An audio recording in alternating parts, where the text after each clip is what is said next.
सबसे ज्यादा किसी को दंड दिया जाता है तो आत्महत्या करने वाले को बहुत निंदा की गई। आत्महत्या करने ये खिलवाड़ नहीं है जो लोग अपने शरीर को नष्ट करने के लिए सोचते हैं। मतलब बहुत समय तक तो इनको पहले प्रेत बनना पड़ेगा जो आत्महत्या करते हैं, तड़पते रहेंगे, जल भी नहीं मिलता पीने को, बड़ा कष्ट में जीवन, फिर अधो योनियों को प्राप्त होते, बहुत मुश्किल, पता नहीं किस कल्प में फिर करुणा निधान से मनुष्य शरीर दे। आत्महत्या करने वाले ध्यान से इस बातों को सुने जिनके मन में कभी आत्महत्या के विचार आते हैं। मतलब आप कल्प कल्प के लिए घोर दुख का बीज बो दिए। शरीर रोगी है या समय प्रतिकूल है या आप किसी पर विजय नहीं प्राप्त कर पा रहे, परीक्षा में पास नहीं हो पा रहे या आपके अनुकूल कोई बात नहीं बन रही, तो मरना जरूरी है क्या?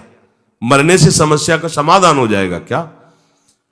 हम तो कहते हैं कि अगर तुम्हारे अंदर इतनी ही बात आ गई कि मैं शरीर को नष्ट कर दूंगा, अब जीना नहीं, तो आज से भगवान के लिए जियो, तुम दूसरों की कामना पूर्ण करने वाले बन जाओगे। अपनी कामना, मरने की जरूरत है, मर जाओ इस बात से कि आज से मैं अपना जीवन प्रभु को दिया। जब मरने के लिए तैयार हो तो अब क्या इच्छा, अब जैसा चाहे प्रभु करे, तुम ऐसे महात्मा बन जाओगे। सतरत सतरत सा लोकांतार्यति।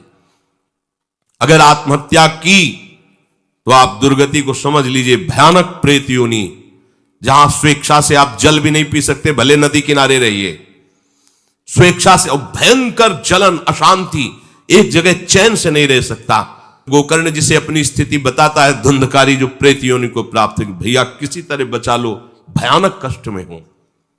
यह आत्महत्या करने से समस्त दैवी शक्तियां उससे नाराज हो जाती हैं।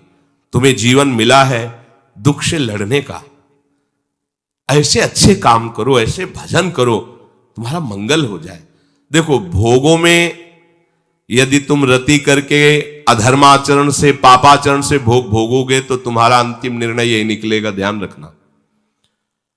जब तुम धर्म विरुद्ध आचरण करोगे, जैसे कोई कहता है कि अभी तो छोटा बच्चा ही था, उसने कौन से पापाचरण किए, अभी तो 14-15 वर्ष का था, परीक्षा में ऐसा ऐसा क्या। तो भैया, एक जन्म का हिसाब नहीं चल रहा है, बहुत जन्मों का हिसाब चल रहा है।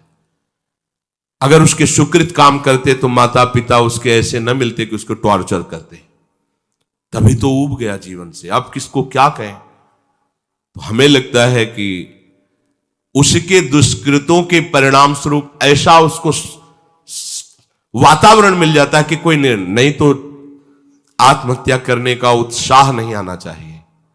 हमें लगता है माता पिता को चाहिए कि अपने बच्चों से ऐसे मित्रता का व्यवहार करें कि उनके दुष्कृत नाश करने वाली भावना हृदय में जागृत हो, ना कि शरीर छोड़ने वाली। कोई बात नहीं, अगर इस बार फेल हो गए हो ना, हम तुम्हें और अच्छा ट्यूशन पढ़ाएंगे। पर वो संसारिक लाभ को ही लाभ जानने वाले जानते हैं, इतना पैसा लगाया बर्बाद। अब वो बेचारा छोटी सी बुद्धि का पूर्व के दुष्कृत परिणाम से प्रेरित हुआ और उसको लगता है मैं आत्महत्या कर लूं। किसानी में सफलता नहीं मिल, लगता है आत्महत्या कर लूं। पति अनुकूल नहीं मिला, लगता है आत्महत्या कर लूं। पत्नी अनुकूल नहीं मिली, बोले आत्महत्या। ये कोई निराकरण है तुम्हारी समस्या का? समस्या का निराकरण तो विवेक से होता है। आप भगवान का आश्रय लेकर के भजन करते हुए फिर विचार कीजिए तो आपको रास्ता मिल जाएगा। पर जो रास्ता देने वाले प्रभु है उनसे तो आप विमुख हो चुके हैं, गंदे आचरण कर रहे हैं, मन में आध्यात्मिक शक्ति नहीं रह गई, बस वही निर्णय देने लगता है कि क्या करूं, इससे तो जीना ठीक नहीं है। मरने के बाद जो दुख है वो तुम झेल नहीं पाओगे। आत्महा न तरेत सा आत्म, शास्त्र में कई जगह लिखा है वो आत्महनन गति जाए, ऐसा कई जगह लिखा है। इसलिए जहां तक शब्द हमारे श्रवणेन्द्रिय में पढ़ते हो तो लड़ना सीखो समस्या से हारना मत सीखो।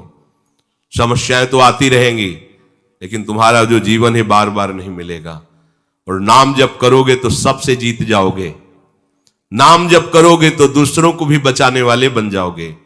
नाम जप करोगे तो सही बात, तुम्हें कोई डिप्रेशन में डाल सके, आज तक ऐसी कोई समस्या पैदा नहीं हुई। आप नाम जप करके तो देखो।